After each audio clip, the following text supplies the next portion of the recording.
gusubira kubana namwe mwe banywanyi bacu mubandanya kudukurikirana muherereye ijya nino mu makungu ya kure. Mwese mudukurikira muherereye ku mugabane w'abanyamerika, bari ijya nino ku mugabane w'abanyaburaya, bari ijya nino ku mugabane wa Aziya, mwese mudukurikira muherereye ngaha mu bihugu vy'ibibanyi, mu buraruko mu Rwanda, mu buseruko muri Tanzania, mu bumanuko ko iyo muri Zambia, mu burengero muri Congo, abari cane muri South Africa, muri Canada ntitwobibagira, abari muri Kenya na Uganda, mwese ndabahaye kaze. Fyonda subscribe ni bukoresha ururimi rw'icongereza canke ni bukoresha ururimi rw'igifaransa, fyonda sabone hamura tujya ngaho iburyo urafyonda no kwa kantu kameze nk'agakengeri, amakuru ibiganiro dutohoza umwanya ku mwanya bizoja bigushikiraho uzoba uherereye hose ku isi. Amakuru agezwe kari karavuga ngaha mu gihugu cyacu Burundi nuko umukuru w'igihugu Varisito Ndayishimiye rurageretse n'abamenyeshamana aberanda mbere kandi n'abagwiza tunga ngaha mu gihugu cyacu Burundi. Abanyapolitike batandukanye ngaha mu gihugu cy'u Burundi ntibari kwibonamwo umukuru w'igihugu Varisito Ndayishimiye. Ndayishimiye arageramiwe, abantu benshi batandukanye bamuhagurukiye, hoba abo mu mugambwe CNDD FDD bivugwa ko yatonesheje akabashira imbere, bakaba ari bo bagenda bahabwa ubuzi butandukanye. Biravugwa ko rero nabo batamwibonamwo, batamukunze cyane kuko ngo hari byinshi nabo yagiye arababuza. Umukuru w'igihugu Varisito Ndayishimiye ngo biraboneka ko ijya nino adakunzwe na gatoyi, atishimiwe n'abanyagihugu imihingo yose, hoba abari ngaha mu gihugu, abene gihugu baratuntuye, barashavuye cane. Abari hanze y'igihugu nabo nuko ntibishimiye ubutegetsi bwa Varisito Ndayishimiye bivanye n'ibiriko biragenda bibera ngaha mu gihugu cacu c'u Burundi. Aberanda, abamenyeshamana, abasenyeri, abungeri ba Eklezia Gatolika ngaha mu gihugu c'u Burundi barasohoye itangazo. Ni mu nama bakoze muri Ntwarante umwaka w'2024, bakaba baragize inama ikoraniro rikomeye ry'abo basenyeri bagira ico bashikiriza, bariyamiriza ibiriko biragenda bibera mu butegetsi bwa Varisito Ndayishimiye. Ku munsi w'ejo kuw'Imana nibwo iryo tangazo ryavuye muri ivyo ryasohoka, ryarakwiragiye mu maparuwase yafiya yose agize Uburundi. Iryo ni itangazo ryaciye risomwa mu nkuka z'imisa zariko zirabera ijya nino ngaha mu gihugu cacu Burundi. Mu nkuka yabereye muri Regina Mundi ngaho mu gisagara rero, Padiri Agato Gahungu niwe yaciye asoma iryo tangazo ryashizweko umukono, mikono y'abasenyeri, abungere b'ishengero Eklezia Gatolika ngaha mu gihugu c'u Burundi. Tubibutse ko mu matora umwaka w'2020 Eklezia Gatolika yerekanye ko habayemwo utunenge. Utwo tunenge ngo akaba atari Ndayishimiye yari yaciye atorwa canke agenwa n'abanyagihugu kugira ngo abe ari we arongora igihugu c'u Burundi.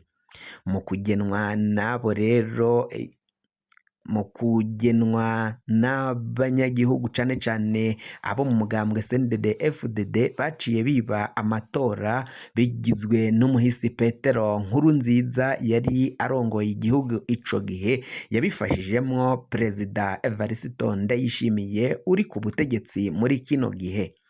Barakoranye cane n'abadede, cane ko Nkurunziza baramwumvira cane, abasenided FDD baramwumvira, ico yagomba gutegeka cagomba kubico, baramukunda cane. Yategetse ko rero hibwa ayo matora, bakagaragaza ko umuntu yatsinze amatora ari Varisito Ndayishimiye, kandi ngo vyaboneka ko uwari watahukanye ikibanza c'intsinzi muri ayo matora yari Honorable Agathon Rwasa atwara umugambwe CNL.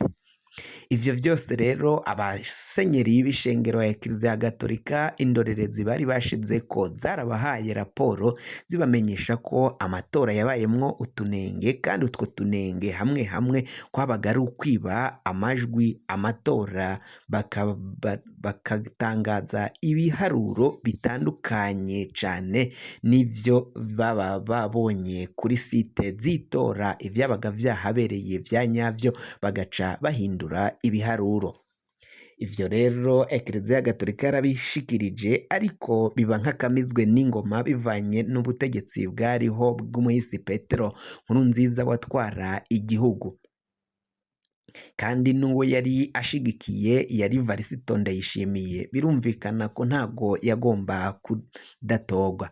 Abasenyeri bahejeje kuronka ivyavuye muri ayo matora barashikirije ko rero amatora yabayemwo utunenge, Agathon yarituye isentare ntahinyuzwa, ariko nta kintu yaciye imutunganyiriza.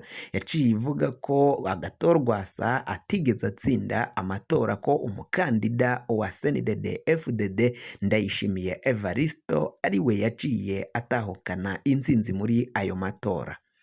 Abungere ba Ekleziya Gatolika bavyakiriye uko nyene, baramuhezagira Varisito Ndayishimiye, ariko babizi ko habayemwo utunenge. Mugabo Musenyeri Gervasi Banshimiyubusa yabandanije abakebura, ariko ntibumva. Na Musenyeri Ntamwana Simoni nawe nuko yama ababwira, ariko ngo ubutegetsi bwa Varisito Ndayishimiye bubandanya kugaragaza ko butumva impanuro canke butakira impanuro bahabwa n'abo beranda.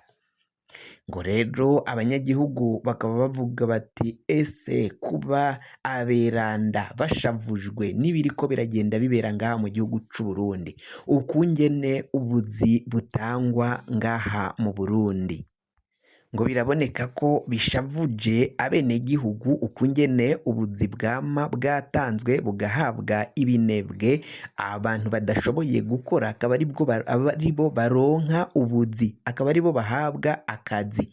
Igiturire kiriko kiravuza ubuhuha ngaha mu gihugu cacu c'u Burundi, abafise amahera akaba aribo baronka akazi. Akamwana wa mama mu gutanga akazi akaba ariko gakoreshwa cane cane mu mugambwe wa CNDD FDD. Waba utari muri uyo mugambwe ugaca utaronka akazi runaka canke ibibanza runaka ibi n'ibi. Ivyo vyose vyarashavuje ababeranda, abungere b'ishengero Ekleziya Gatolika, bava mu gacerere basohora itangazo, kuko ngo baraciye bagira umukuru w'igihugu inama, baramuha impanuro, babona ko atazikurikiza atanabumva. Kuri ubu ngubu babishize ahabona, ikizoba kizobe. Ariko Ekleziya Gatolika yo yarahanuye ngo abutegetsi ashaka kugarukana Varisito Ndayishimiye nubwo umugambwe umwe mu gihugu, ngo kandi umugambwe umwe waragiye uteza ingorane ngaha mu gihugu c'u Burundi. Hari benshi babiguyemwo, benshi babuze akazi, benshi barishwa, abandi baranyuruzwa bivanye n'iyo ntwaro y'umugambwe umwe, ntwaro y'ubutegetsi bumwe. Kutavuga kumwe canke kutiyumvira kumwe ngo ntago bivuze ko bisiguye gusambura igihugu. Utavuga kumwe canke udashigikira ivyiyumviro vya CNDD FDD, ico gihe afatwa nk'umwansi w'igihugu. Ngivyo bintu sivyo na gatoyi. Imigambwe itandukanye igomba kubaho kugira ngo abantu babandanye babona uko bashikiriza ivyiyumviro vyabo, hama abanyapolitike nabo bakaraba ivyiyumviro vy'abanyagihugu, ivyiyumviro vyubaka igihugu akaba ari vyo bikurikizwa canke vyifashishwa mu kubaka no kurangura amabanga yo gutegeka igihugu c'u Burundi. Ngo Ndayishimiye yama yumvikana yigamba yidoga ko ngo igihugu ahejeje kugishikana heza kurushiriza aho cahoze. Benshi nyamara bakavuga ko Ndayishimiye igihugu abandanya kukica, abandanya kukijana mu manga nk'uko amakuru agenda abishikiriza. Fyonda subscribe niba ukoresha ururimi rw'icongereza canke niba ukoresha ururimi rw'igifaransa, fyonda sabone hamuraca ujya ngaha iburyo urafyonda no kwa kantu kameze nk'agakengeri. Amakuru, ibiganiro dutohoza umwanya ku mwanya bizoja bigushikira aho uzoba uherereye hose kw'isi. Woshikiriza iciyumviro cawe uja ngaho handitse komanteri munsi y'iyi nkuru ugaca ufyonda ko hama ukarungika iciyumviro cawe, ugaca wandika iciyumviro cawe naco ukakiturungikira tugaca tubishikiriza abenegihugu badukurikirana.